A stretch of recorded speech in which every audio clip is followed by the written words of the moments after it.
Baik, saya akan menjelaskan peta buta sel hewan. Yang pertama ada vesikel pinositatik, berfungsi dalam bentuk transport molekul dari luar ke dalam sel yang berbentuk cairan. Yang kedua ada lisosom. Lisosom adalah organ-organ sel yang berbentuk seperti kantong yang terikat pada membran sel dan berisi kandung enzim hidrolitik.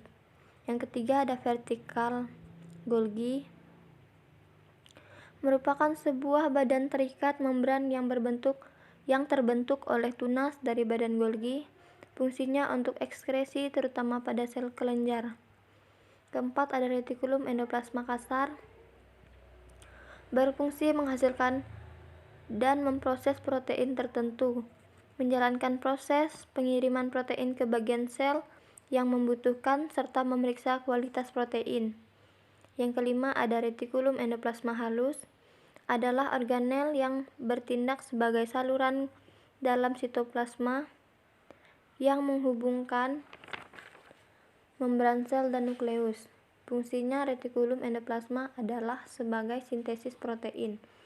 Keenam, membran sel merupakan bagian sel yang berada pada luar yang tersusun dari unsur protein atau lipoprotein.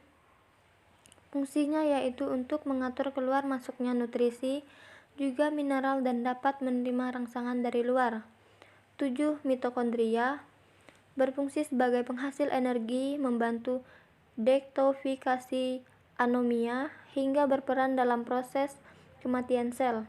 8. Aparatus Golgi merupakan kantung pipih bertumpuk yang tersusun dari ukuran terbesar hingga terkecil untuk memproses dan mengolah protein.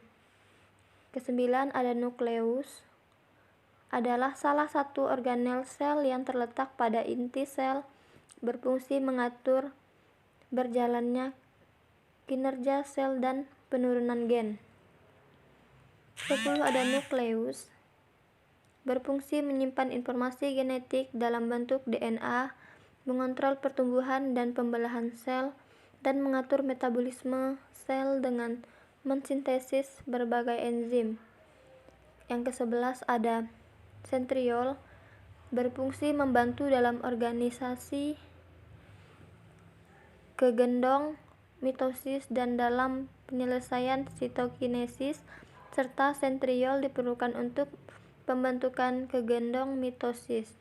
12 ada mikrotubulus, memiliki fungsi sebagai sabuk dalam sel dan memindah vesikel serba butiran atau maupun organel mitokondria dan dapat melindungi sel yang dapat pada hewan. 13 ada sitoplasma.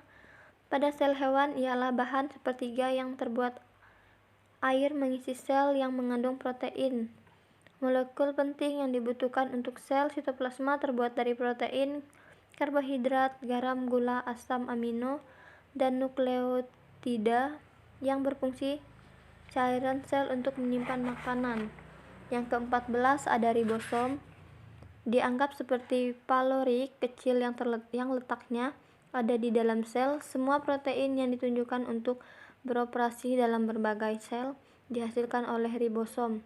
Ribosom memiliki tugas utama yaitu memproduksi protein untuk sel-sel yang ada di dalam tubuh membutuhkan lebih dari ratusan protein. Sekian penjelasan dari saya, terima kasih.